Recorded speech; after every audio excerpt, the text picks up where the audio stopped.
Alright guys, it's time for episode 2, gas versus diesel. Stay tuned and I'll tell you my 2 cents about it.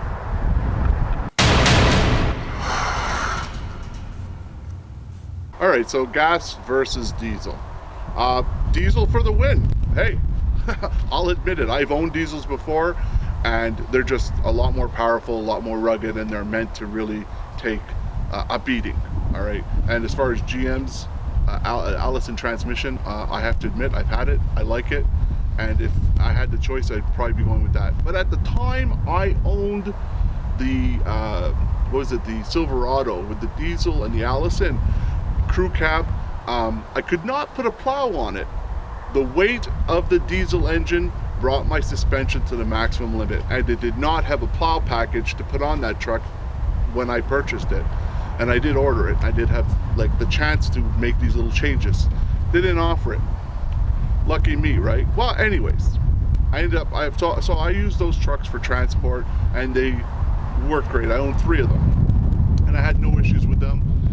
They got great mileage, a lot better than a gas job. But now when we're talking about gas versus diesel for snow plowing, yes, the diesel has more horsepower. But today's gas engines are very strong, the transmissions are geared a lot better, and gas engines, they last just as long as diesel engines in this make and style of vehicles.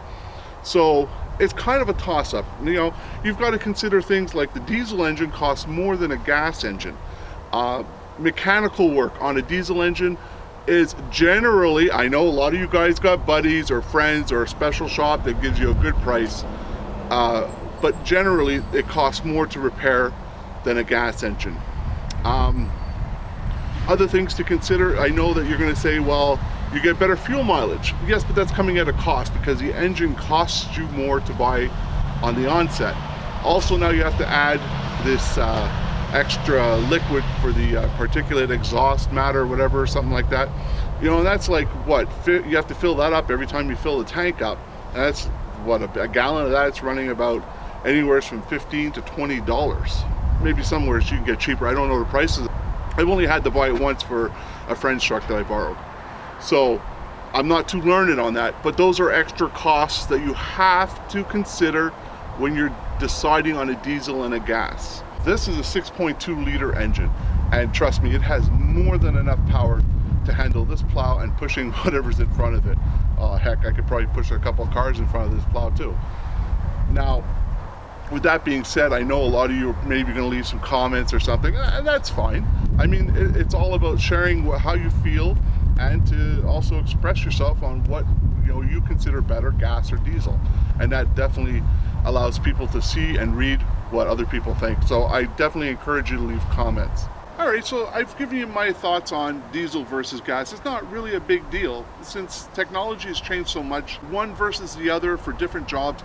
I would say diesel is probably best suited for highway because that's where you're really going to make your money back on your fuel savings versus the cost you paid for that engine. Oh, it's over the long distance. And when you're snow plowing, you're really not doing a lot of mileage. Yeah, you're probably idling. You are burning a lot of gas or diesel per se, fuel. Let's just round it off the fuel. But will you ever make back the extra money you put out on the diesel? Now, as far as longevity of the 2 engines, diesels might last a little longer than a gas, but you know what? This is your truck. You're going to baby it. You're not going to just let anybody drive it. So you're going to take care of it, do your oil changes, and today it is my opinion that both gas or diesel in any of the 3 makes they'll give you the best service over the long period, and I don't really think you're going to really notice or save or spend more money with one or the other. Let me close this episode out with a little thing that has nothing to do with gas or diesel, and that's counterweight. The more weight you put on the front, if you get a big V plow or a plow with wings, or if you add accessories to a straight blade like that, you're going to want to put counterweight. All right.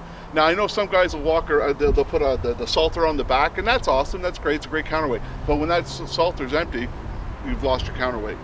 And keeping a lot of salt in the bed of your truck is probably not the best idea. I haven't put any liner or anything in my truck, so it's just bare metal. Well, painted bare metal, let's say. So I'm not going to be putting salt. So I'll put some sandbags back here, which I think is probably the best idea. It's non-corrosive, it's weight, and if one bag does happen to, break open, I'm going to leave a trail of sand, and the salt's not going to get all up inside the bumper and the tailgate and under the truck or what have you, and rust the truck out. So if you're going to use counterweight, I would suggest using sand. You don't want to use bricks, because the bricks, if they do break loose from whatever you're using to tie them down with, could be quite damaging in the event of an accident. Not saying that sandbags can't be, but I think the impact of a sandbag versus a cinder block has its obvious difference in effect. Anyways, my name's John. I want to thank you guys for watching. Don't forget, we got more episodes coming. All right. I think the one where I'm going to talk about on lights, warning lights. You got to have warning lights on your snowplow. Anyways, guys, thanks for watching, and I'll see you next week.